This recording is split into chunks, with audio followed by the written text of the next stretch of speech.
To kick off our program, I mean, you've been hearing from us at the Toilet Board Coalition about the sanitation economy, but we wanted to hear from our global stakeholders, key stakeholders, in achieving the sanitation economy, what you think.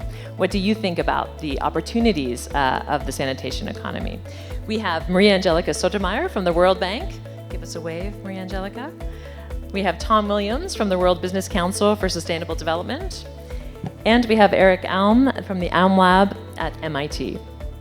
Our objective this morning is to hear from them on how we see opportunities for business, for governments, and for technology via the sanitation economy. I'd like to call up Maria Angelica Sotomayor to talk about the World Bank's view on the sanitation economy. Well, good morning and happy World Toilet Day to all. Today is a very special day that should remind us all of the urgency and importance of the task ahead in our global commitment to achieving the sanitation SDG. World Toilet Day should also serve as a reminder that although we had 15 years to achieve the sanitation MDG, the world missed that target by almost 700 million people. In fact, sanitation was one of the most off track of the MDGs. Of course, we are now in the era of the SDGs, which present us with the even greater challenge of providing safely managed sanitation for all along the sanitation service chain. This means that just building latrines will not be sufficient, and we have only 11 years left in which to achieve the SDG goal of universal safely managed sanitation. Of course, this is a huge task. According to the latest GMP figures in 2017, there were 4.1 billion people in the world without access to safely managed sanitation, 2 billion of whom live without basic sanitation, and with over 670 million still practicing open defecation. We know that business as usual in the sanitation sector would not allow us to reach the SDG targets. So we need a revolution. We need to change the way in which we think and act in order to tackle these great challenges, and we need the public and the private sector to work together if we are to achieve the ambitious SDG goals.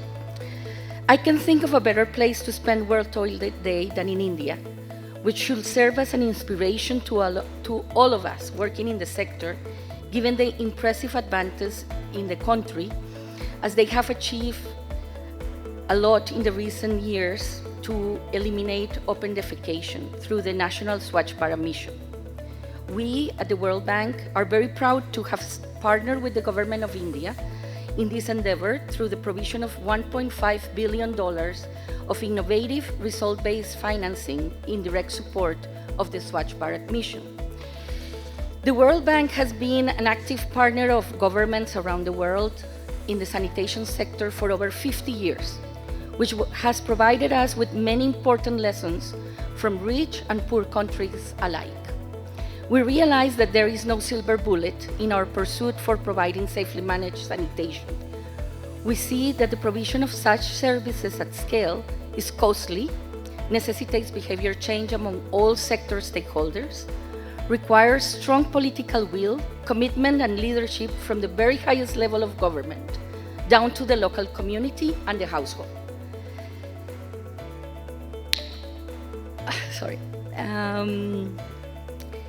We require that the engagement of academia, public and private sectors to work together to achieve these goals.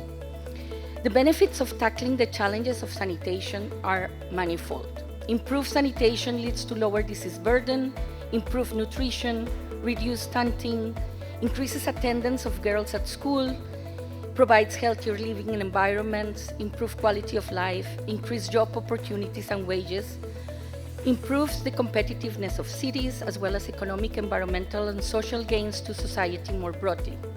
Recent analysis shows that ending open defecation can improve children's life by reducing disease transmission, stunting, and undernutrition, which are all important for childhood cognitive development and future economic productivity of the countries.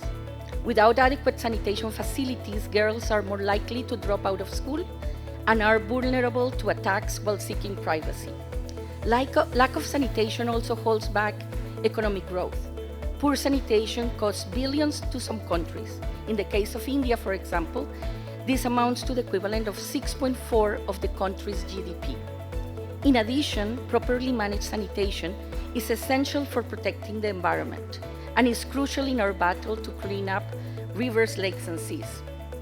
The Planetary Boundaries concept, devised by the Stockholm Resilience Center, defines zones for the planet for different parameters beyond which it is no longer safe for the planet's ecology and humanity. In the cases of phosphorus, the planet has moved into the zone of high risk. For nitrogen removed from the atmosphere, it has already exceeded the world safe limit. Both nitrogen and phosphorus are present in abundance in wastewater and fecal sludge, and they needed by agriculture as fertilizers. However, currently, they are mostly being dumped into water bodies rather than being recycled and kept on the land where the farmers need them. By way of example, 85% of the world's wastewater is currently discharged and treated into nature. Closing these resource loops will greatly help in the battle of the planetary boundaries and offer opportunities for businesses. So although the sanitation SDG targets present us with huge challenges, they also provide us with great opportunities. Opportunities we can begin to realize when we start considering sanitation as a service to be delivered and wastewater and fecal sludge as a resource to be reused and not as waste to be disposed of. We see such a vision as a key pillar of the sanitation economy. And the exciting thing is that this is already happening, as we saw. There are many great examples of job creation and economic growth associated with the delivery of safely managed sanitation services. We see public-private service providers of all sizes, from mega utilities such as Sabesp in Brazil or Manila Water in the Philippines to small formal and informal entrepreneurs at the local level, such as container-based sanitation providers in Haiti or sludge emptiers in Uganda.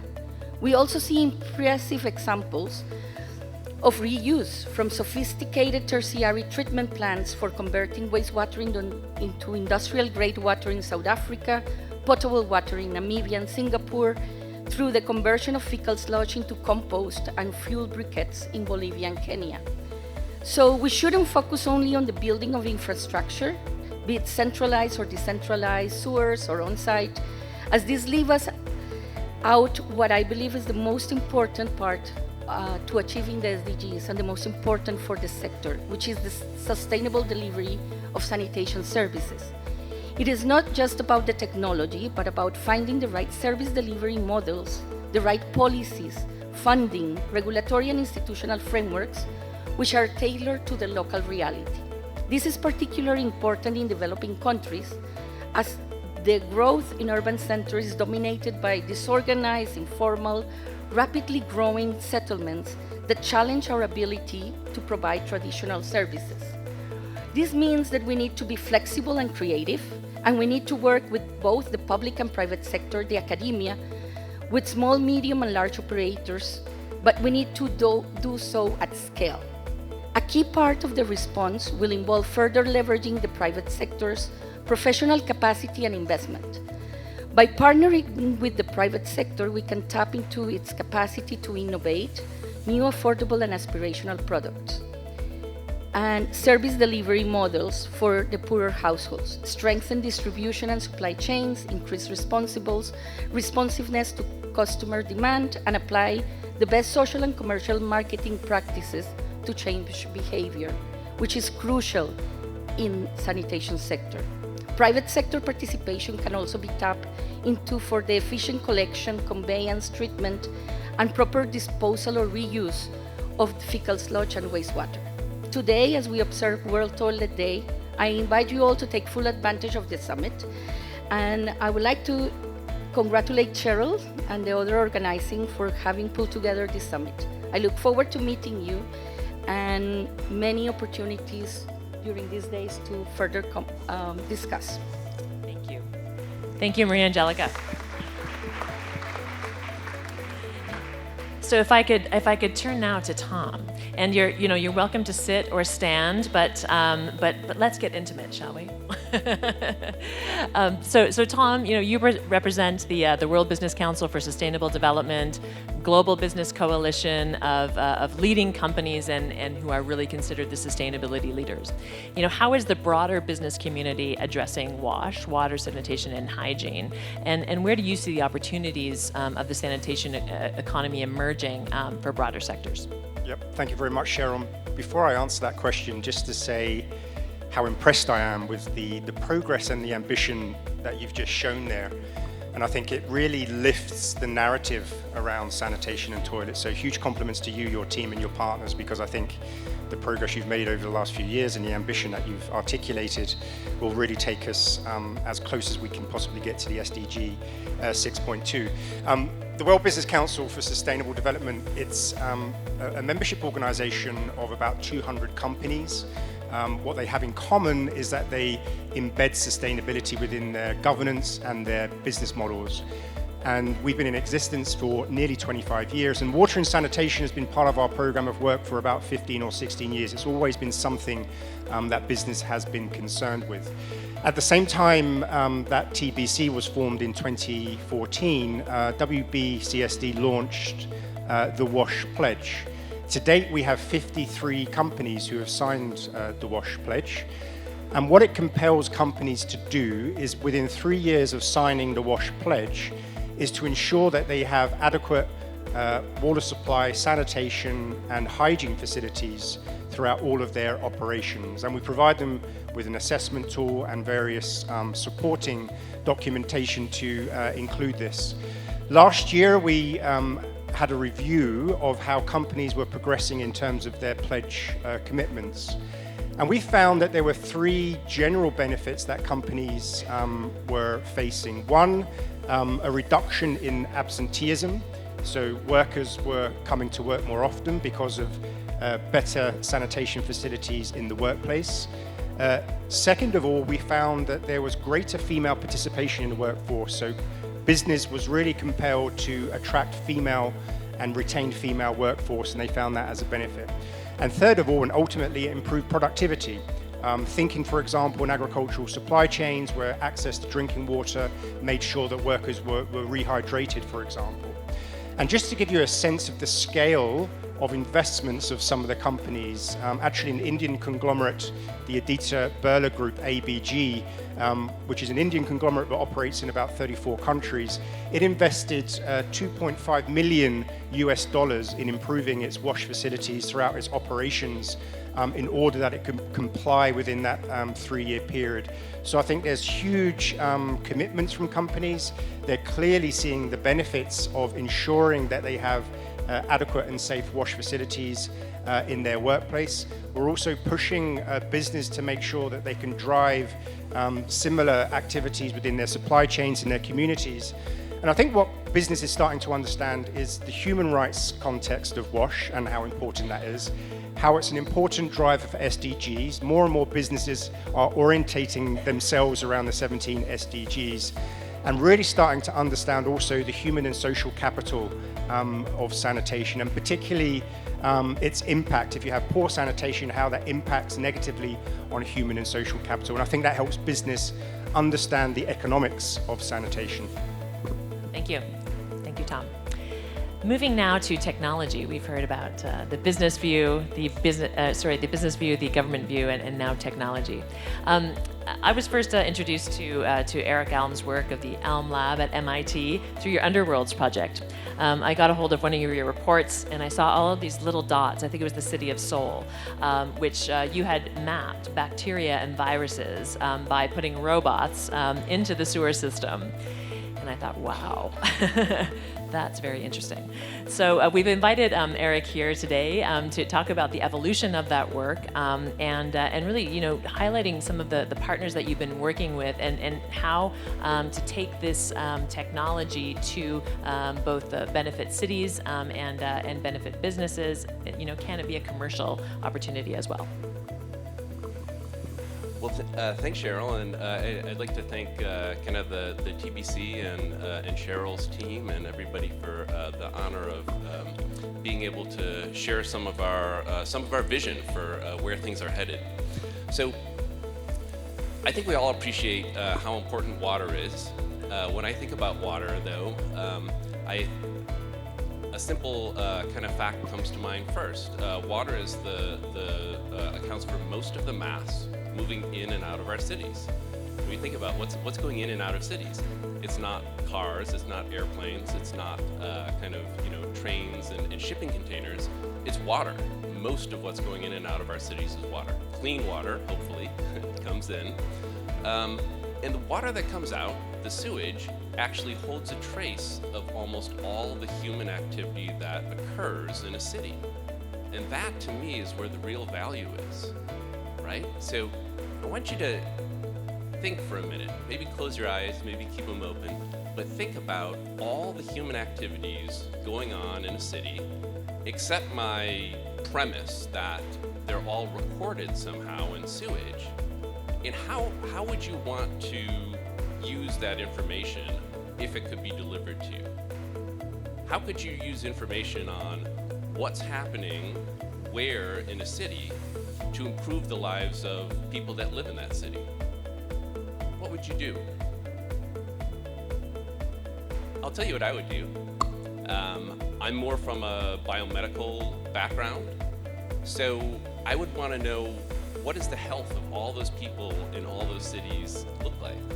Imagine if every day you got up in the morning and before you went to work, you stopped off at Quest Diagnostics or some other laboratory testing company and you asked them to run every possible test they could on you to see if you were, coming down with an infection, maybe an early warning for like colorectal cancer test.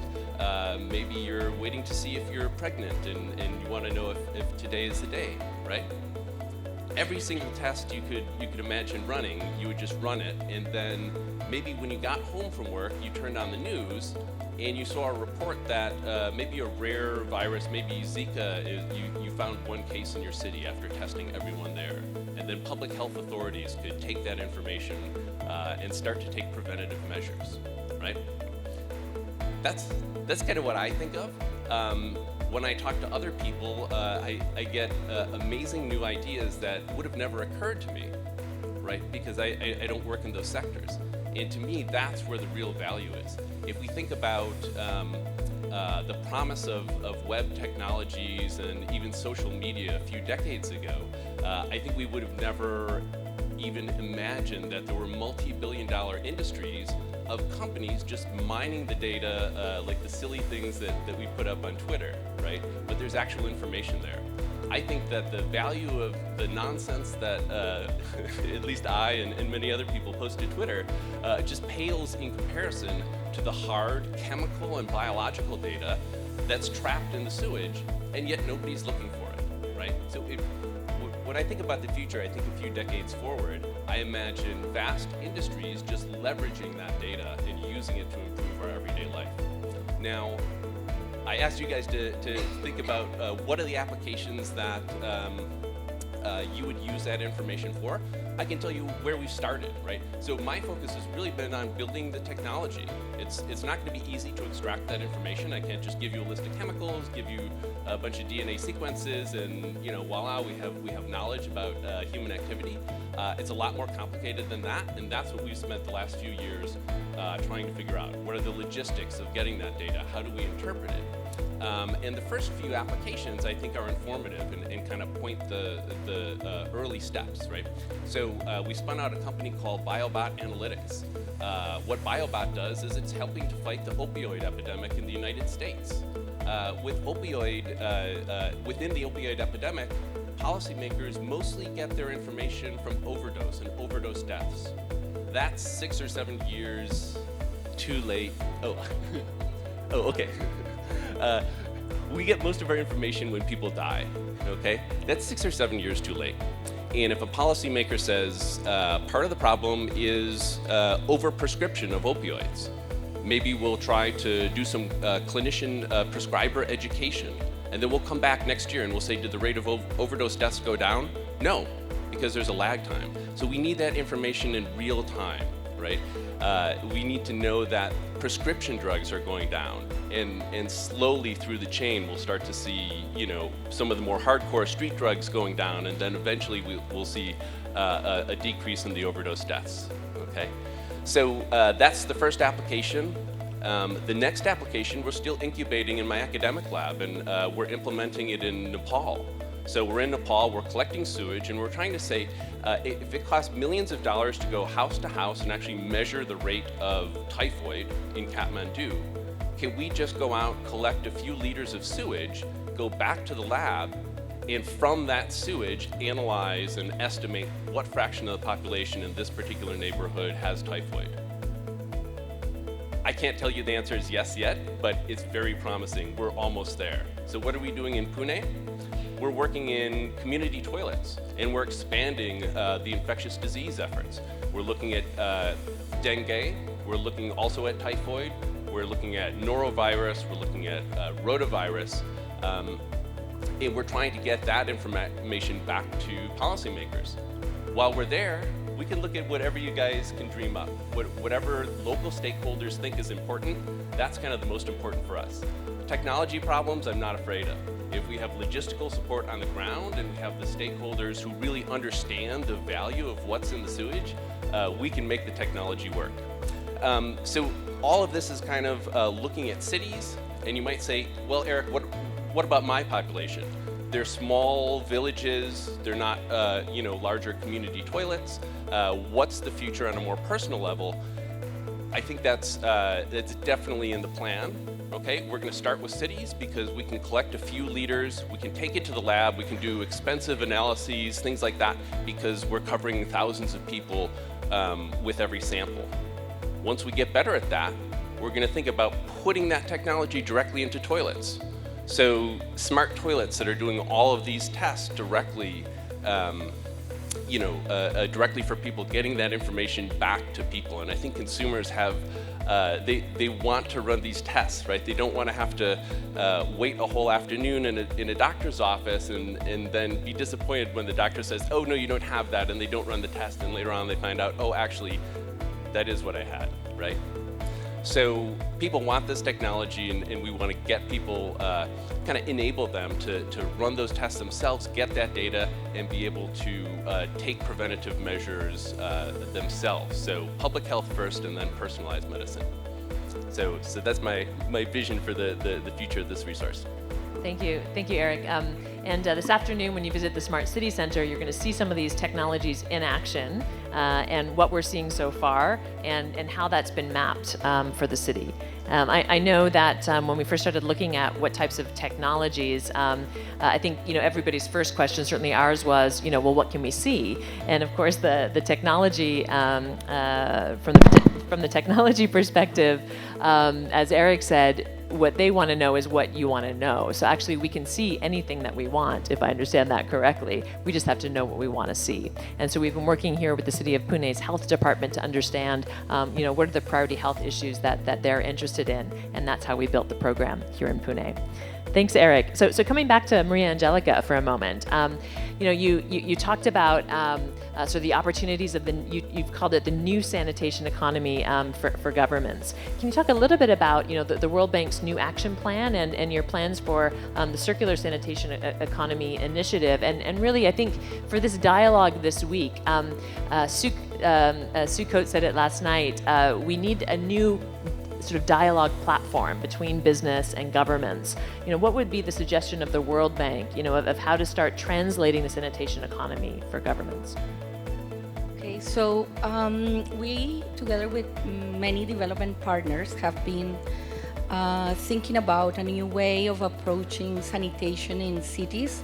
We call it the citywide inclusive sanitation.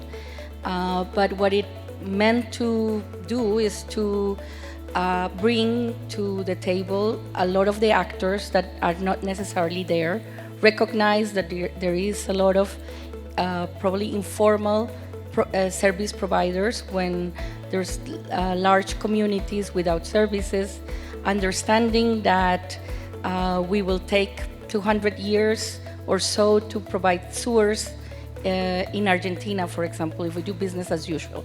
So bring in new technologies so that we can cover the whole city, maximize the use of the money, and instead of just focusing on advocating on the health benefits of sanitation or the environmental importance of sanitation to our government counterparts, bringing the private sector in the city and others to the discussion and presenting to them the business opportunities around the whole sanitation service chain.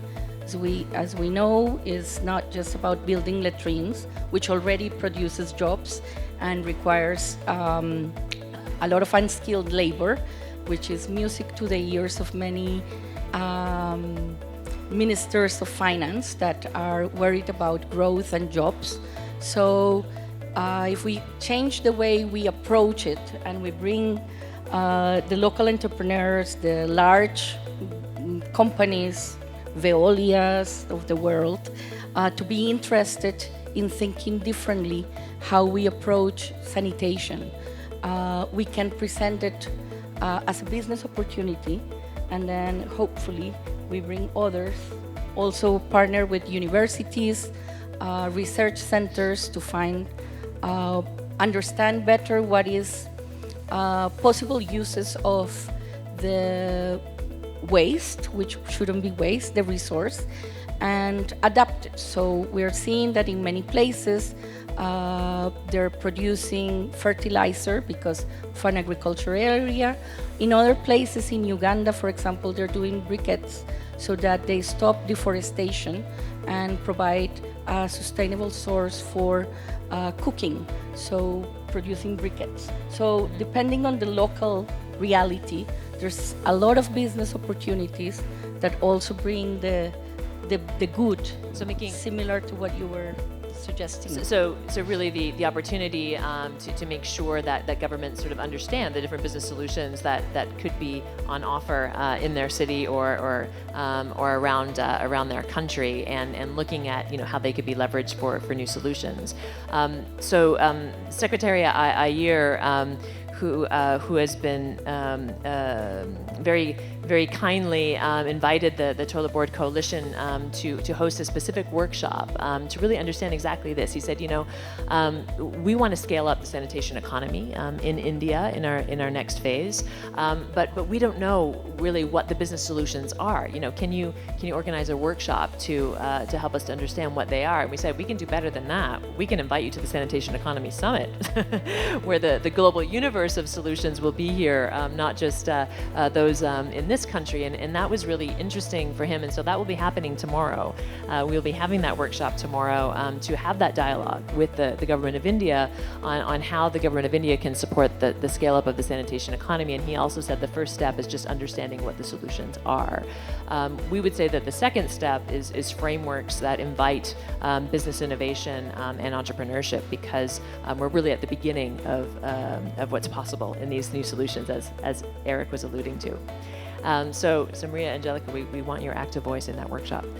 Tom, if I can come back to you, sort of on large global businesses implementing WASH, in their operations and supply chains. I mean, what else are they finding? Where do you see the opportunities for the perhaps the resource capture and an application in operations? Are businesses in sectors more broadly that have applied the WASH pledge, are they thinking this way? Are they thinking about the resource that they're capturing? What's the state of play there? I think slowly they are, and this really is related to sort of emerging trends in the business community around circular economy, so aligning your business risk and opportunities with the circular economy. And I want to come back to this notion of a platform, because I think it's very powerful, and I think we can learn also from experiences in the water resources domain, where multi-stakeholder platforms have been quite an effective vehicle for bringing public-private sector together. So if you think of three challenges, a big challenge that many businesses have when it comes to water and sanitation is context. Big multinational companies, they're operating, they have supply chains, they have consumers in over 100 countries often, so they really struggle to get a grip on local context and how the sanitation, the water issue is very different in those contexts. Second of all, government finds it very hard to effectively partner with the private sector. And then third of all, the sanitation solutions, we really struggle to go to scale. So I think these three challenges of context, of public-private partnerships and scale can really be addressed through multi-stakeholder platforms. So if you can imagine urban sanitation, citywide, multi-stakeholder platforms, which gives business an entry point to understand the context. It brings in business for government to understand how it can work with private companies who are motivated and incentivized by that local context. And at the city-wide level, it gives an opportunity for scale. So I think really thinking along the terms of multi-stakeholder platforms and how that can really solve those three problems that the business, the government, and sanitation technology providers have, I think that's a thought process to go through in terms of how we bring this to scale. Yeah. Hold that mic for a moment longer, Tom. And I'm not sure how much you can talk about this, as I know it's a new initiative, but the World Business Council is updating its Vision 2050. And we had a conversation about this at another meeting a couple of weeks ago, and I was compelled by the role that sanitation is to play in that vision. Can you talk a little bit about that? Yeah, so Vision 2050 is sort of an overarching strategic document of the World Business Council. It was first published in 2009, and really the purpose of it was to lay out the trajectory of business to a world in 2050 where we are living within the planetary boundaries, and every person is healthy, and inequality, the climate emergency, nature depletion has halted. And within this we had 8 pathways, and water was actually dispersed throughout these 8 pathways of energy, of agriculture, of forestry, for example. We're in a process now of reviewing the 2050 vision. And what's emerging from this review process, which will be finalized next year, about this time next year, when we will relaunch Vision 2050, is that from the consultation with business and our partners, it's emerging that water and sanitation needs to be its own explicit pathway. And I think this is a recognition of these discussions we're having with business and how important water and sanitation is to them. We're talking about sanitation economy, but it's water resource management, it's adaptation to climate change, flood and drought risk, for example. So it's increasingly important on both the risk and opportunity radar for business, I think. So from the World Business Council perspective, water and sanitation is going up the agenda, and I think when we see the 2050 vision document reviewed and published next year, I think there will be even greater urgency within the business community for action around this. Thank you, and if I can be bold, because that's what we want to be at this conference, I think there's an opportunity too, Tom, to meet and hear about the solutions, in this room that are already operating globally, and in terms of building them into that vision and having a collective understanding of really where it can go. And I think visions, the Sustainable Development Goals, Vision 2050. Setting that bar of where we want to get to really helps us to focus all of our efforts in one direction and get there faster. So we'd love to work with you on that. Thank you. And final word to Eric before we hear also from Eric this afternoon at the Smart City Center. But there's a lot going on now in smart sanitation. The work that you've been doing, we're seeing that mushroom in many different areas now, and it's a very exciting area. But what do we need now? So there's a lot of experimentation that has gone on. There's a lot of technologies out there. I think data being collected in pockets. But in terms of the ecosystem and in terms of starting to see the value, what would be your recommendation for the steps that we could take in 2020? That's a great question. To some extent, that's why I'm here, right? We really need two things, and we need two things. When I say we, I mean my team, my company, and my academic lab. We need two things from all of you. We need applications and logistics. So it doesn't make sense for us to develop technologies and approaches for things that you all don't care about, right? And what we found is talking to stakeholders in different regions, everyone cares about different issues in different regions. So we want to hear from folks who are excited by the vision that I kind of laid out in the opening remarks, people who want to partner with us and say, hey, Eric, can you help us out with X, Y, or Z, right? And we need logistics, right? We're a relatively small organization. There are not many other companies or academic groups that are working in this space, okay? So, even if you look beyond, my personal research, it's not a large group of people. So we don't have the kind of logistics to collect data at a scale that's going to be really exciting. I think within the folks in this room, just walking around the booths yesterday, I saw so many fantastic opportunities for partnering with all of you, because you're collecting exactly the stuff that we need. You're trying to extract the good stuff out of it and reuse those physical resources, and then figure out like what to do with the other stuff. Should we burn it? Should we get rid of it? Should we use it for irrigation? You should do all those things, but give me a little piece so I can analyze it, and then tell me what you care. Like, what do you want to know about it? And then I'll try to get that information back to you. So we're looking for those two things, and we're looking for it from all of you, and that's why I'm so excited to be here. Thank you. A challenge. So all of you need to talk to Eric. We need to come up with a plan by Thursday and then announce it. Thank you. Thank you to our panel.